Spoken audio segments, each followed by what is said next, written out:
Like, everything you described there was totally free speech. You're dismantling institutions over it? This is your country, guys. This is your fucking country. Seriously, man. Little Marco Rubio looks so fucking goofy in the corner. It's disgusting. It's so debasing. Dude, he has such swollen hands, doesn't he? It's so crazy, man. It's so weird to look at. Wrap it up, Charlie. Trump's getting bored. He wants his iPad. Donnie wants his iPad. Yeah, it's pretty impressive that Trump has managed to pretend to be able to read for the last 4 minutes straight. I'm shocked, honestly. Actually, everywhere.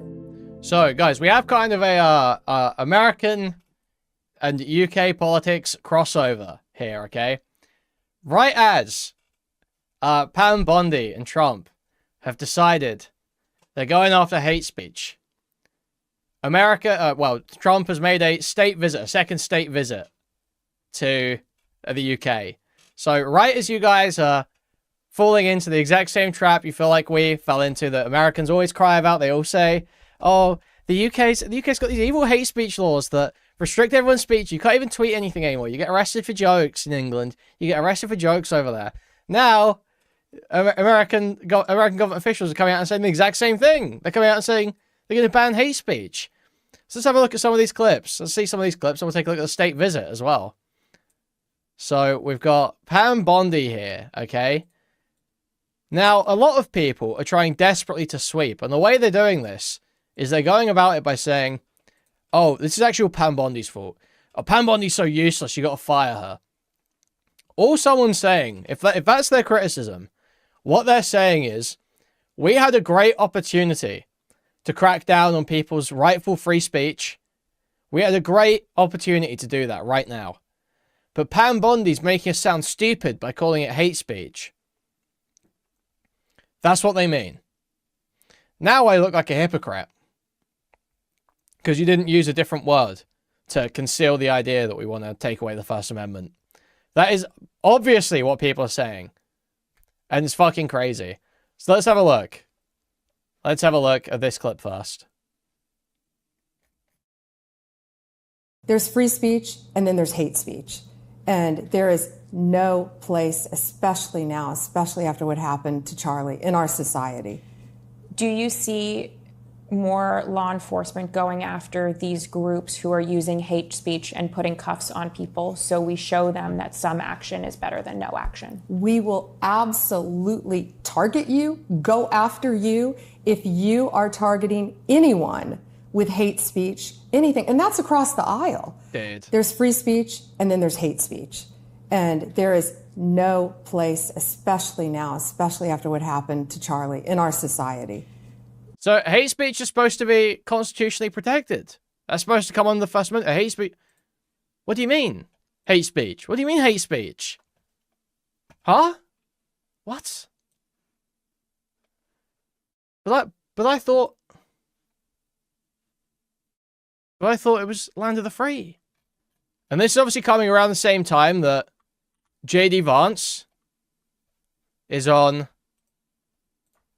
using his official office to host the Charlie Kirk show and saying shit like this. There is no unity with people who scream at children over their parents' politics. There is no unity with someone who lies about what Charlie Kirk said in order to excuse his murder. There is no unity with someone who harasses an innocent family the day after the father of that family lost a dear friend. There is no unity with the people who celebrate Charlie Kirk's assassination. And there is no unity with the people who fund these articles, who pay the salaries of these terrorist sympathizers, who argue that Charlie Kirk, a loving husband and father, deserved a shot to the neck because he spoke words with which they disagree. Did you know that the George Soros Open Society Foundation and the So basically everything he described there, he didn't describe incitement to violence at all there, whatsoever. Everything he just described there was totally constitutionally protected. That's totally free speech. Foundation, the groups who funded that disgusting article justifying Charlie's death, do you know they benefit from generous tax treatment? They are literally subsidized by you and me, Unlike Palantir, the of American course. Unlike taxpayer. Palantir, of and course. how do they reward us? by setting fire to the house built by the American family over 250 years. I am desperate for our country to be united in condemnation of the actions and the ideas that killed my friend. I want it so badly that I will tell you a difficult truth. We can only have it with people who acknowledge that political violence is unacceptable, and when we work to dismantle the institutions that promote violence and terrorism in our own country. So this is just sickening, man. It's just sickening. Dismantle what institutions? Like, everything you described there was totally free speech. You're dismantling institutions over it? This is your country, guys. This is your fucking country. Seriously, man. It gets worse, though. It gets worse, because Trump has been throwing total fucking tantrums at journalists the last 2 days as well. What do you make Pam Bondi saying she's going to go after hate speech? Is that, I mean, a lot of your allies say hate speech is free speech. She'll probably go after people like you because you treat me so unfairly. It's hate. You have a lot of hate in your heart. Maybe they'll come after it. So, dude, journalists asked him a question about what he's doing with the hate speech laws. Maybe you're so hateful of me. Maybe we'll go after you. Maybe we'll go after you. Just like threatening journalists out in public. Threatening journalists out in public with crackdowns on their First Amendment. And you guys are just going to sit there and take this. You actually sit there and take this. It's so crazy. Actually nuts. It's fucking crazy. ABC. Well, ABC paid me $16 million recently for a form of hate speech, right? Your company paid me $16 million for a form of hate speech. So maybe they'll have to go after you. And what do you make? So, dude, just totally fucking obscene. The most corrupt shit in the world. Another one here. He's talking to an Australian reporter. I don't know if that was an Australian one there. Trump that it is appropriate, President Trump, that a president in office should be engaged in so much business activity. Well, I'm really not. My kids are running the business. I'm here. You know what the activity, where are you from? I'm from the Australian Broadcasting Corporation, Paul Corners program. Well, the Australians, you're hurting Australia, right? In my opinion, you are hurting Australia very much right now. And they want to get along with me. You know, your leader is coming over to see me very soon. I'm going to tell him about you. You set a very bad tone. Well, go ahead, John. Okay, maybe you can set a nicer tone. Like, dude, literally threatening, in one swoop, threatening a foreign government because of something one of their journalists said, and threatening the journalist with action from that government. It's so fucking insane. Dude. This is just happening out in public. It's crazy. It's like literally the most corrupt shit ever. And people cheer it on and pretend it's draining the swamp or some shit. It's so fucking insane. It's so fucking absurd. It's just like totally beyond the pale. People just take it. And people just take it. And, you know, speaking of just taking it, okay, I will own the UK's problems a little bit. Because holy fuck. I'm getting sick of Keir Starmer. I'm getting real fucking sick of Keir Starmer at the moment. There is such an opportunity to mount strong positions, right? Being pro-free speech, but being anti what Elon Musk was doing the other day in London. Elon Musk, if you don't know, had a presentation at the Unite the Kingdom rally held by Tommy Robinson, where he was on screen saying, violence is coming for you, violence is coming for you. Either you engage with violence or you die. Basically what Destiny was saying, to be honest, on Piers Morgan show. But he was saying it to a crowd, a rally of far-right protesters in the middle of London. Just like this fat, autistic, disgusting Safi. Just like interfering in my politics constantly. In our politics constantly. And we're not doing anything about it. Like, sanction this fat fucking addict. This fat, ket-addicted retard, please. Sanction him. Sanction his fucking businesses. Why the fuck is this fat, autistic loser allowed to beam his fucking face into our capital city and try and get our people to kill each other? Why the fuck do we allow that? There is a clear argument for imminence when he makes a call for violence like that. There is a clear argument. When you're in you're being beamed onto a fucking screen in front of 100 to 150,000 far-right protesters who are already scrapping with police, and you say shit like that, there is absolutely an argument for imminence, credibility, everything for that being a call to violence. This fucking loser should be sanctioned to fuck. Teslas suck anyway. Teslas fucking blow anyway. Sanction the fuck out of this loser's businesses. Seriously, it's so annoying that a country is rolling over for this scum right now. For this total scum. And it is such a good opportunity for Keir Starmer to mount a strong pro-free speech position in addition to that. To say, we're going to try and fix the issues with speech in our country right now, to come out strong on that, would be so beneficial.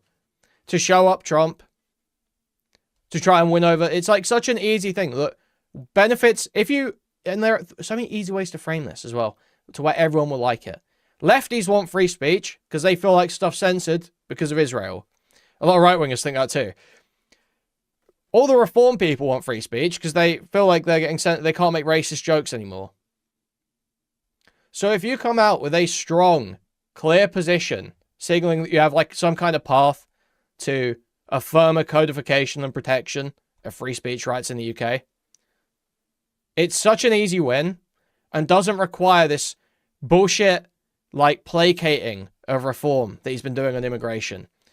Because stopping the boats, actually doing the work to get the policies in place to stop the boats, doesn't work to win the reform people over.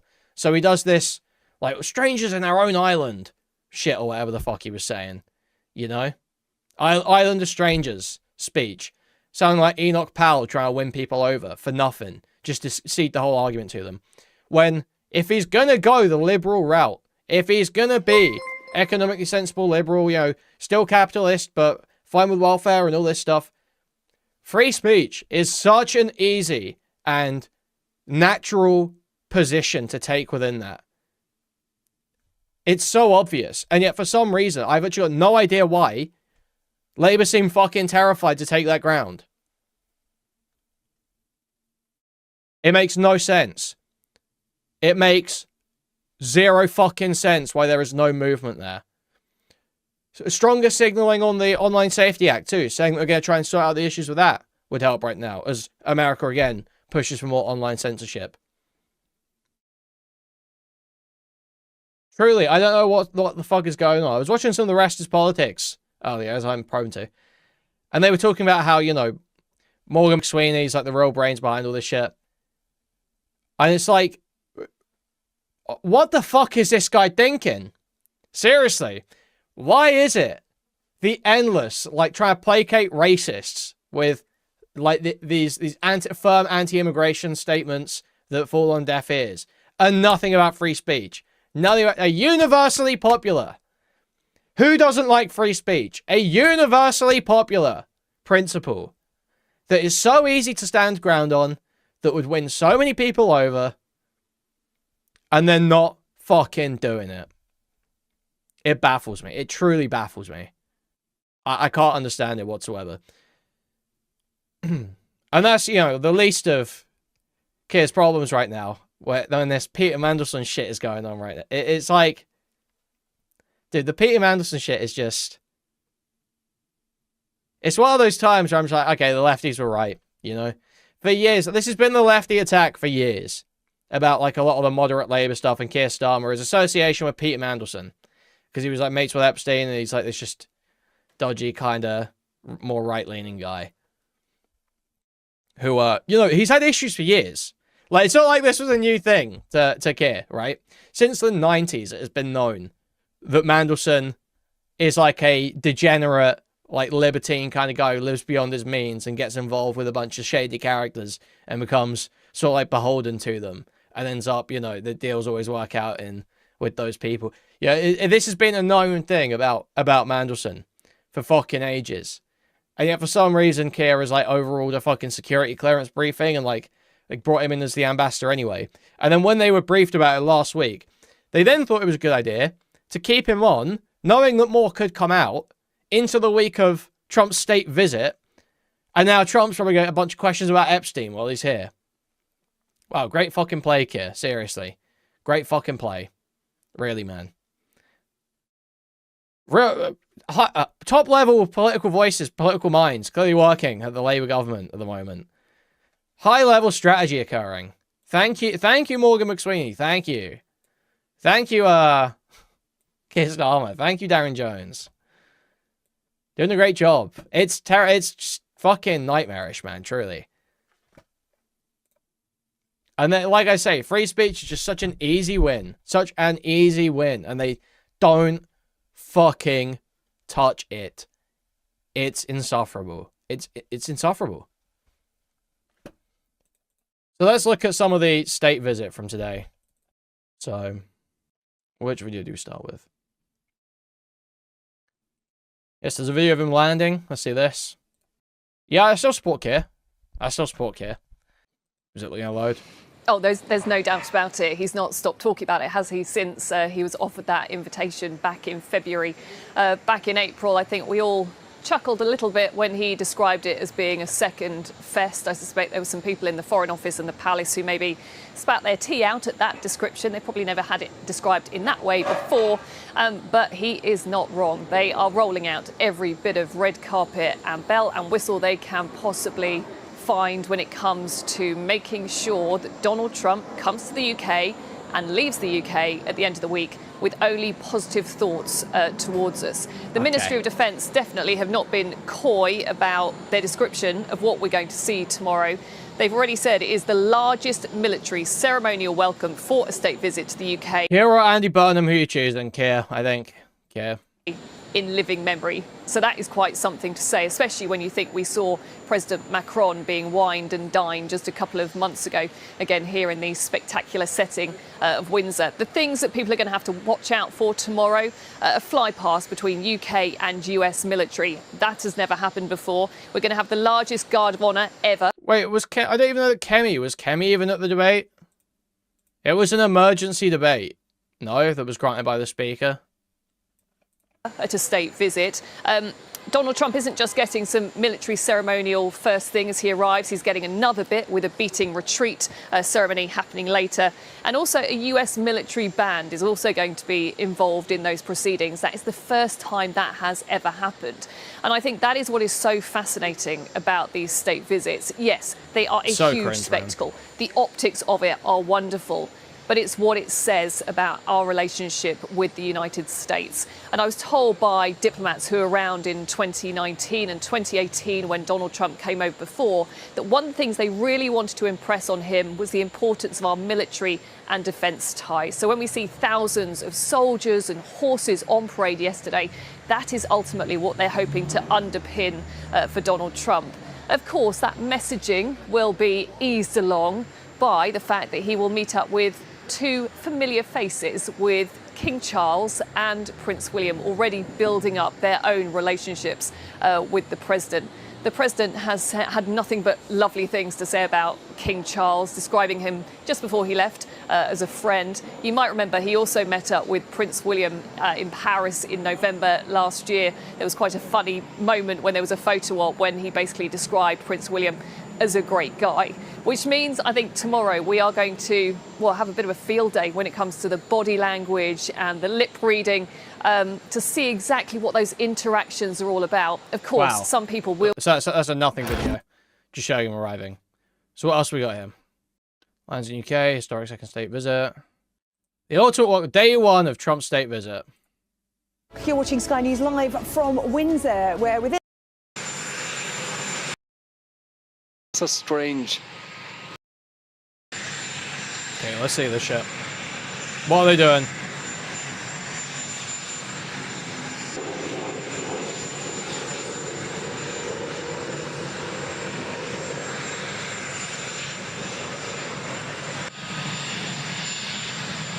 The Irish state coach, which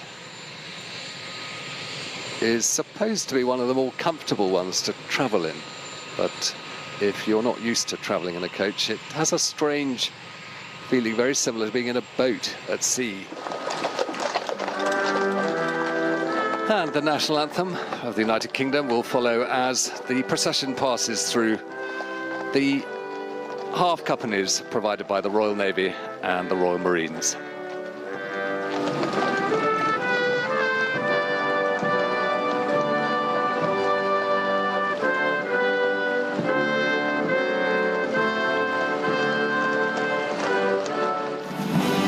You guys are seething because we've actually got culture unlike you. You guys are seething. See, look, this is awesome. Look at this shit. This is kind of awesome. Those who have travelled by carriage take their position either on the dais, where the King, the President, the First Lady and the Queen will be, or the Prince and Princess of Wales just to the right of the King, just beyond our camera.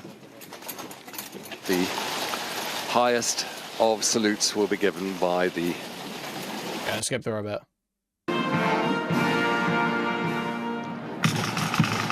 Yeah, all this to impress this fucking retarded loser, man. It just sucks. It just sucks. It's to impress this legitimately. Like, this guy is like mentally slow. Like a child in a 70-year-old man's body, 8-year-old man's body. Legitimately the slowest motherfucker in politics. It is to Scotland. And you're having to will everything out to try and impress him. His involvements there. Yeah, jangling the keys for Trump. The King will now escort the President through the Sovereign's entrance and then up the Sovereign's staircase and into the private part of Windsor Castle, where he'll be taken to his rooms by the Queen. What a wonderful shot that was. Now, Sky's royal commentator, Alistair Bruce, who's... And remember, you know, for him having come over to Windsor, last time he was here, let's get the key parts here. By Elizabeth II, for Trump's mother. He was brought up to here. So the planes fly over. I heard they meant to have like F-35s or something, but they couldn't do it because of the weather.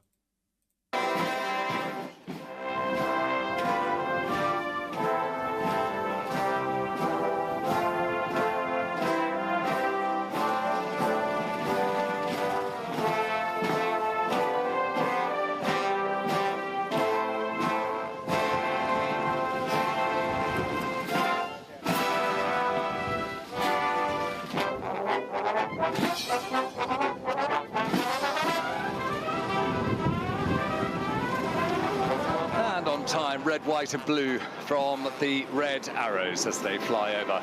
Land of hope and glory.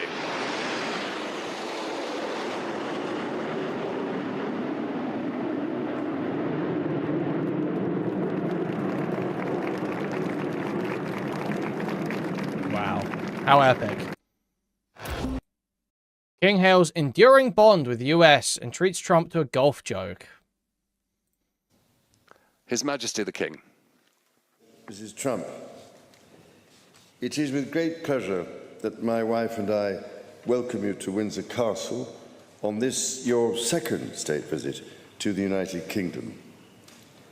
This unique and important occasion reflects the enduring bond between our two great nations, anchored by the deep friendship between our people. This relationship, which with good reason. Dude, I just really like Rubio sitting there in the corner. He looks so fucking goofy, doesn't he, man? Little Marco Rubio looks so fucking goofy in the corner.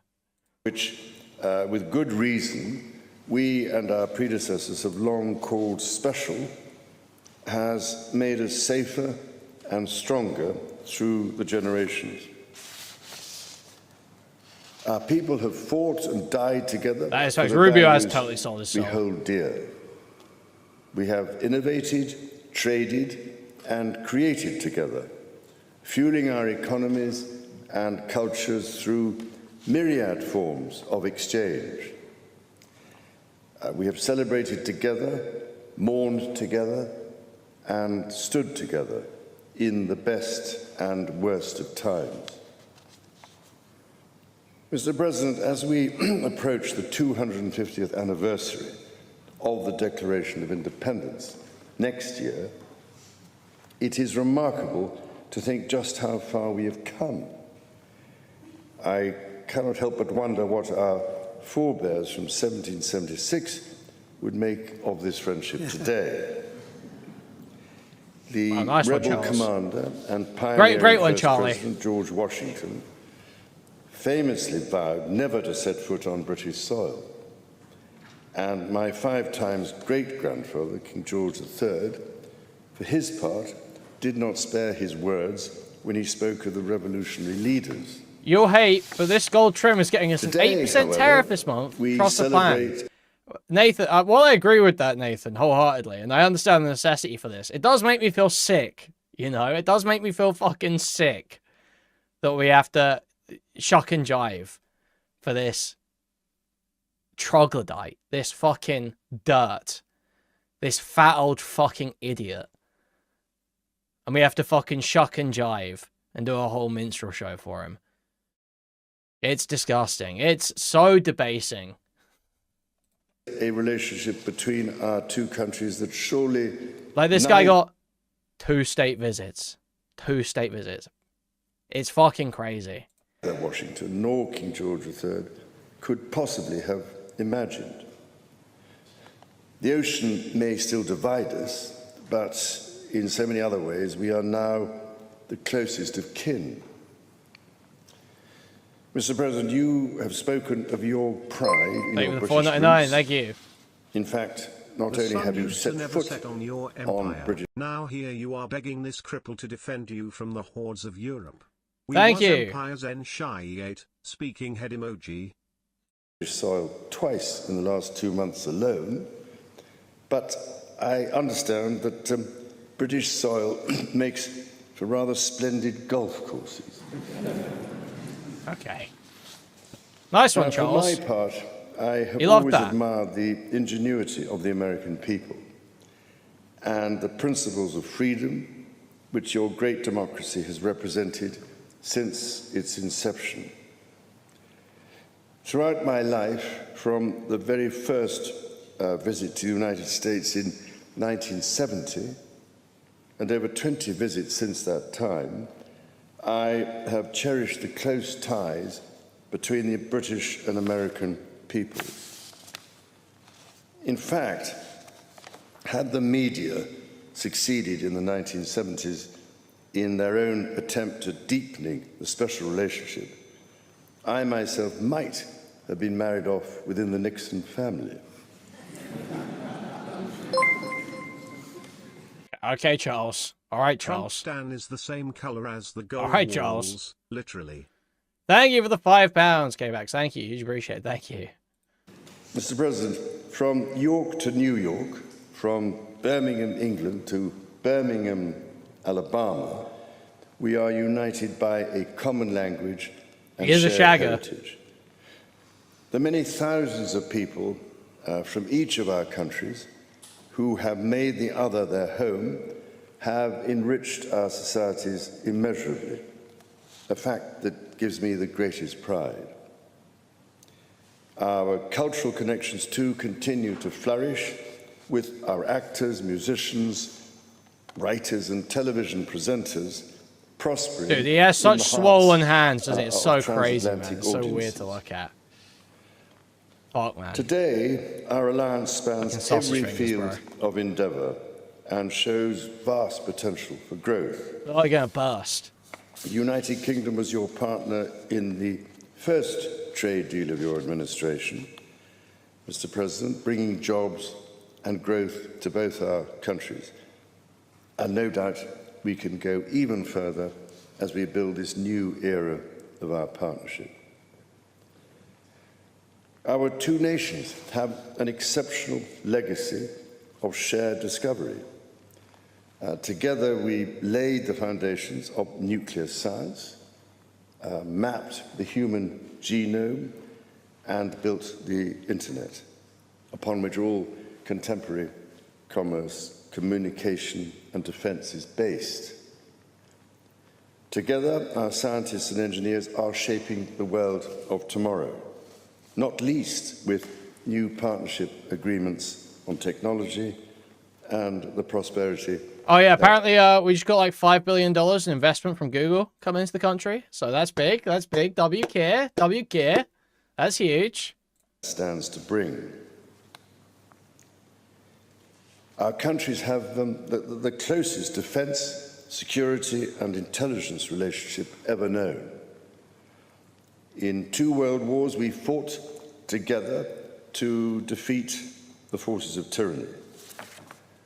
Today, as tyranny once again threatens Europe, we and our allies stand together in support of Ukraine to deter aggression and secure peace. Yeah, of course. And our AUKUS submarine partnership about, with Australia sets the benchmark for innovative and vital collaboration.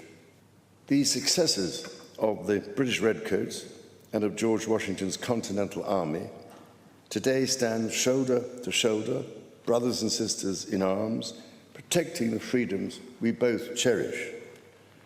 Our countries are working together in support of crucial diplomatic efforts, not least of which, Mr. President, is your own personal commitment to finding solutions to some of the world's most intractable conflicts in order to secure peace. Wow. That's what Trump's doing. Yeah. In striving for a better world. No new wars. Israel, Gaza, and Russia, Ukraine sorted out within like the first 3 months. It's just another Trump term, just another Trump presidency. It's just so easy. It's just that easy. We also have a precious opportunity to safeguard and to restore the wonders and beauty of nature tired of winning for the generations who follow us. We share the ambition and determination to preserve our majestic lands and waters, above all, to ensure that we have clean water, clean air, and clean food. Our legacy for the next 250 years and beyond is to ensure that our children, Trump's getting bored. Wrap it up, Charlie. Trump's getting bored. He wants his iPad. Donnie wants his iPad. Of the natural treasures found in the countryside, on the coasts, in the seas, and in the national parks established by your predecessors and mine. Mr. President, Mrs. Trump, the bond between our two nations is indeed a remarkable one.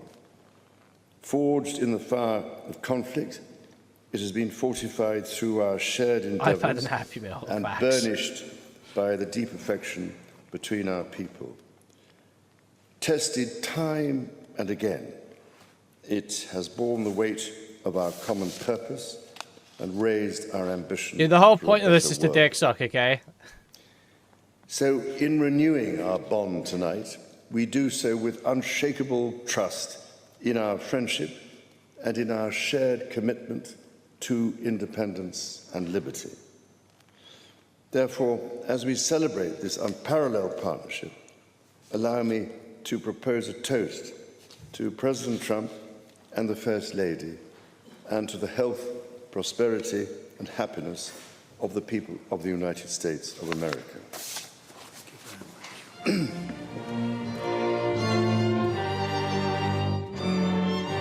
Wow.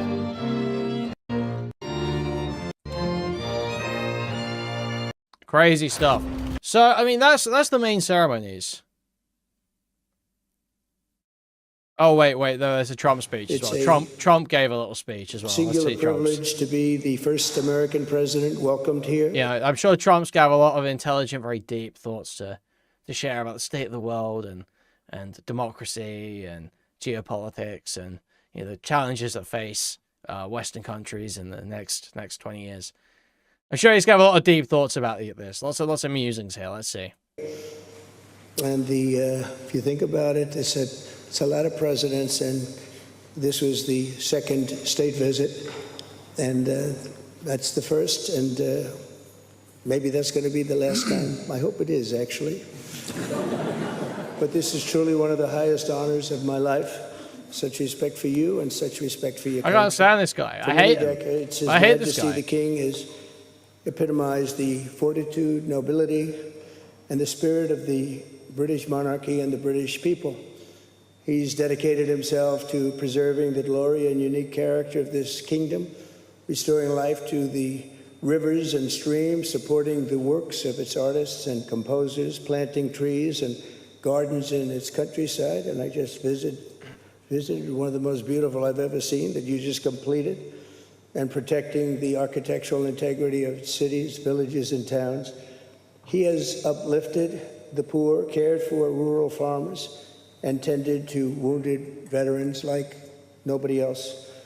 I'll tell you that I just stood in line and shook about 150 hands, and the king knew every single person and every single company, and some of them had bad names like XYZ-Q3. Well, like Elon's kids, you mean, Trump? Like Elon's kids? Is that what you mean? Like Elon's, like the sort of name Elon might give one of his kids? Is that what you mean, Trump? Like the sort of name that your friend Elon might give one of his children? Like X's and dashes and shit. Is that what you mean, Trump? Every single person and every single company, and some of them had bad names. Also, you know, Trump is just so impressed with this because he just doesn't give a fuck about any of the troops in America. He probably meets the same one like 5 times. So, what's your name? What's your name again? Oh yeah. I remember you. Yeah. And then just walks off. You know, I got a new great ballroom. I got a great new ballroom. Names like XYZ-Q3, and he knew every one of them, or at least I think he did, because nobody was complaining. I was very impressed with that. But I just want to say that His Majesty has also raised a remarkable... Dude, no, wait, is Charles really pulling faces at the camera right now? There is no way our king just pulled a condescending face about Trump, a mocking face about Trump to the camera. Did I really just watch that? But I just want to say that His Majesty has also raised a remarkable... Look at that. What was that expression? What was that facial expression that he just... The emote he just did? But I just want to say that His Majesty has also raised a remarkable son in His Royal Highness Prince of Wales. Oh really, my God! Amazing. We've gotten to know you, and I think Charles has won me over. Charles has won me over. Success in future. Melania and I are delighted to visit again with Prince William and to see Her Royal Highness Princess Catherine, so radiant and so healthy, so beautiful. It's really a great honor. Thank you. Many years ago, His Majesty opened his archives to a biographer. Among the documents was a letter from 1993 in which he described the patriotism and guided his many projects. He wrote that he was, quote, entirely motivated by a desperate desire to put the great back into Great Britain.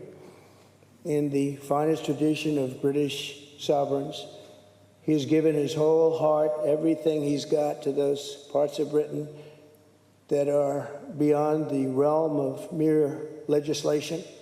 It's not easy, but which define its essence and its virtue, its harmony and its soul.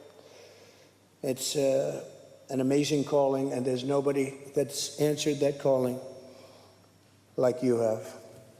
A fifth of all of humanity speaks, writes, thinks, and prays in the language born on these isles and perfected in the pages of Shakespeare and Dickens and Tolkien, Lewis, Orwell, and Kipling. Dude, like he's got no idea what he's even saying. He's never heard of any of these authors before. Unbelievable. This is fully goes for like him. We have rarely seen before. Just droning through it. Won't see again. The lion-hearted people of this kingdom defeated Napoleon, unleashed the Industrial Revolution, destroyed slavery, and defended civilization in the darkest days of fascism and communism. The British gave the world the Magna Carta, the modern parliament, and Francis Bacon's scientific method. They gave us the works of Locke, Hobbes, Smith, and Burke, Newton, and Blackstone. The legal, intellectual, cultural, and political traditions of this kingdom have been among the highest achievements of mankind. There's really never been anything like it. The British Empire laid the foundations of law, liberty, free Yeah, it's speech, pretty and impressive that individual Trump rights has for- managed to pretend to be able to read for the last 4 minutes straight. I'm shocked, honestly. Actually, everywhere the Union Great Jack performance. is overflown, including a place called America. You know that place very well, don't you? His Majesty spoke eloquently about the bond which inspired Sir Winston Churchill, and the bust is in the Oval Office right now, the beautiful bust of Winston Churchill, to coin the phrase special relationship. But seen from American eyes, the word special does not begin to do it justice. We're joined by history and fate, and by love and language, and by transcendent ties of culture, tradition, ancestry, and destiny. We're like two notes in That guy's one going to chord, prison, though. or two verses of the same poem, each beautiful on its own, but really meant to be played together. The bond of kinship and identity between America and the United Kingdom is priceless and eternal. It's irreplaceable and unbreakable, and we are, as a country, as you know, doing unbelievably well. We had a very sick country 1 year ago, and today, I believe we're the hottest country anywhere in the world. In fact, nobody's even questioning it, but we owe so much of that to you and the footing that you gave us when we started. Together, we've done more good for humanity than any two countries in all of history. Together, we must defend the exceptional heritage that makes as we all know, us Britain's legacy of leaving impact on the world is nothing but positive. Nothing but positive. Very, very good reputation around the world, the Brits. we are, and we must continue to stand for the values and the people of the English-speaking world, and we do indeed stand for that. On behalf of all Americans, I offer a toast to one of the great friendships, to two great countries, and to His Majesty, King Charles III, a very, very special man, and also a very, very special queen. Thank you very much. Thank you. Thank you very much. It's a great honor to be with you. Wow. So that's the main ceremonies there of the state visit, the first day at least. Now, there was something just outside. There was a lot of other stuff happening. Okay, a lot of other stuff happening. Now, you may not be aware. I'm sure people may have some idea. Trump is not exactly the most popular guy in the UK. In fact, I've got the polling here to show you. So 3 in 5 Britons have a negative view of Donald Trump. So if you take all, obviously it's 10% on the very positive, 14 somewhat positive, 15 neither positive nor negative, 3 on don't know, then 15 somewhat negative, 44 very negative. Break that down by party. Conservatives don't fucking like him. Labour really don't fucking like him. Lib Dems cannot fucking stand him. Reform, a little bit more positive. A little bit more positive.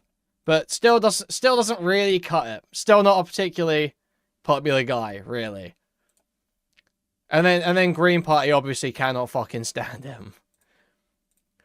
So pretty much you're only really remotely likely to like Trump if you're a Reform supporter. Like if you're a Labour, Conservative, Lib Dem, pretty much everyone else is united on hating Trump.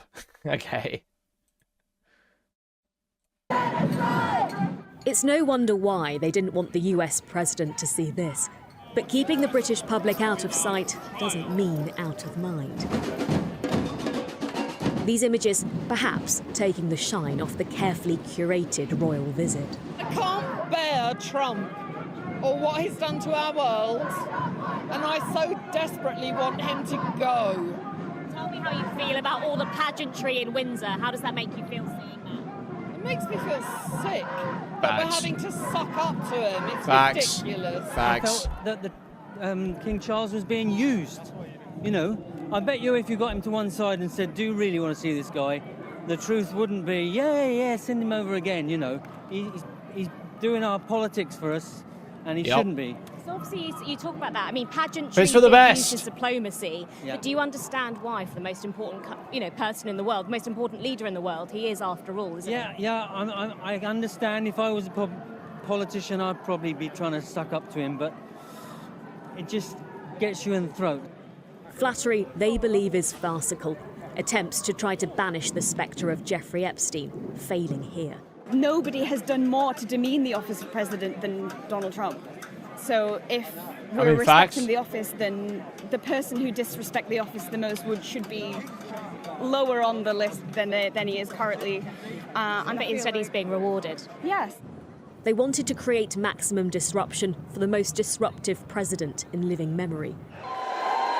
But the turnout was substantially smaller than the 75,000 seen during his first state visit. Thank you for the 1,600 yen Ghoul with the little lemon super sticker there. Thank you.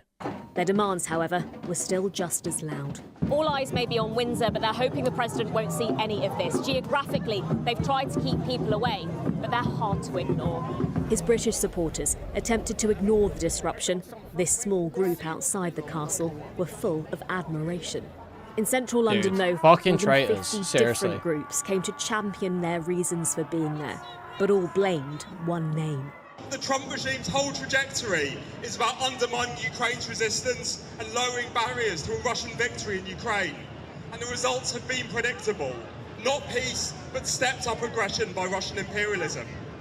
Since the US literally rolled out the red carpet for indicted war criminal Vladimir Putin, Russia's attacks on Ukraine have not lessened, but burgeoned. The palace and the government have gone out of their way to keep anything from getting in his way whilst he's here. But a version of the president did stop by. It's great to be here. I love the UK. I love the people. As you know, my mother, she was Scottish. Scotch. She was Scotch. He may love the people, but they clearly all don't feel the same. But for a president that craves and enjoys attention, nothing can ruin his special day. Ashna Haranag, Sky News in central London. So yeah, that's just a little overview. But I think we've got... I think there's a Politics Joe on this, no?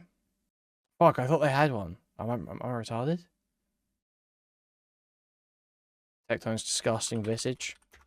Fuck, man. Shit, this browser's all fucked up. So just a stream of it. I thought it'd be a good street interview video or something, man.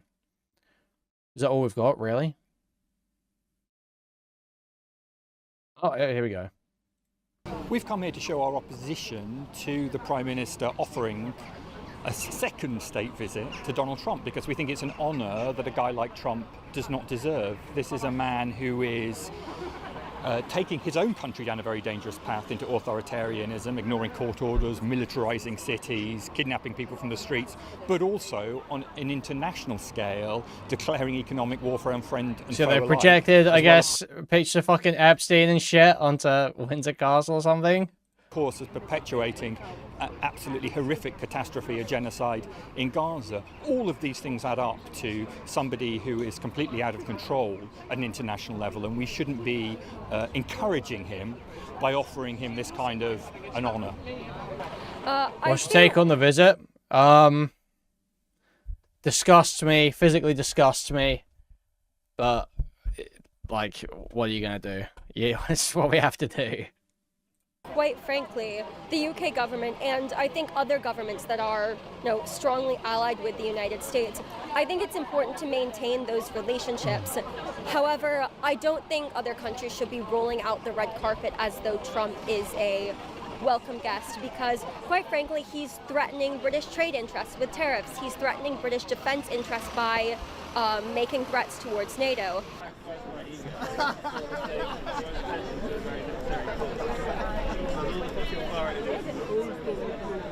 Trump! Out! Out! Trump! Out! Out! Trump! Out! Out! Trump! Out! Out! Trump! Out! Out! Wow. Out! Out! Yeah, he's got the sound.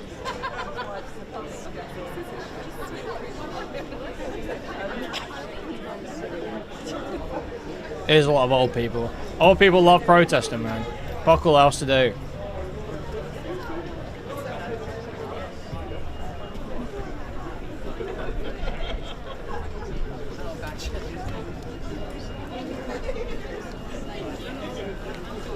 Protests mostly grandparents or grandchildren. I mean, you guys must have missed all the Palestine action stuff. You guys miss all this? The signs they wrote signalled their intent as they awaited their arrest. Palestine! They support Palestine Action, a proscribed organisation. We're here to protest that law, which is equating Palestine Action with terrorists. There was like 600 arrests and like 400 or 500 of them were people over 60. All these peaceful protesters with terrorism. And that's something you're prepared to be arrested, to go to prison over? Yes. Have you ever been arrested before? No. But you are prepared to be right now? I've nothing to lose. It's a farce. Do I look like a terrorist? For 40 years I've been a nurse and I've never had a speeding ticket. That's why I'm here today, to show, to highlight that it is just a ridiculous law. The police moved in slowly.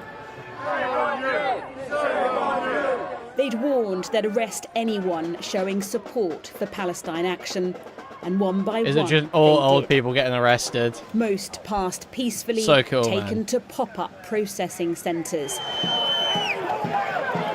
But there were pockets of tension and hostile clashes as some were hauled off, resisting arrest.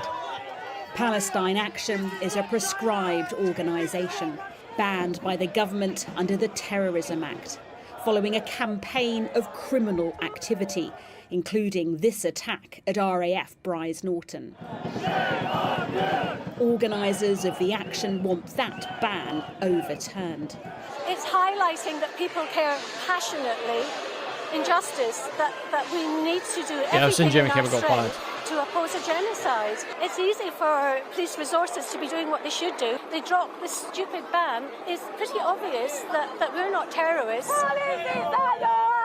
They'd hoped these mass arrests would cause maximum disruption. There are hundreds of people here holding their placards, proclaiming support for Palestine Action. They know that it is a lot of old people protesting sometimes in the UK, just as that is.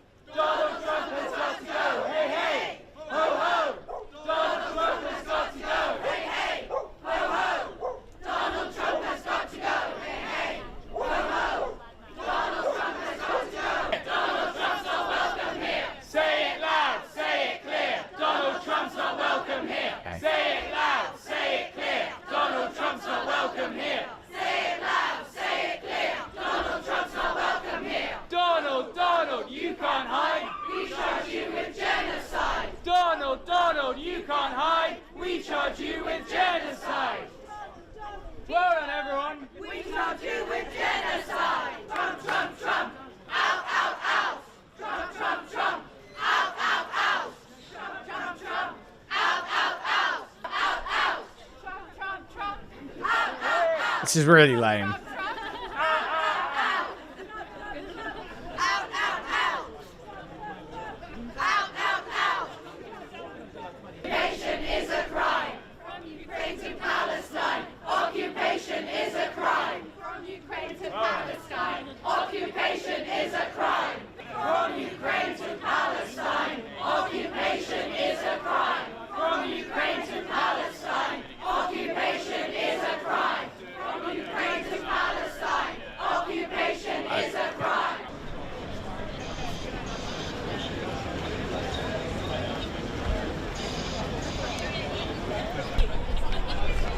That's painful. That's painful.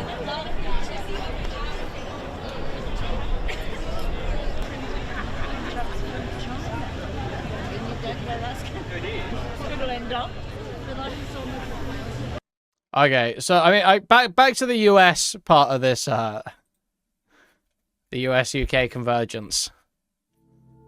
Let's of that actually. Let's of that.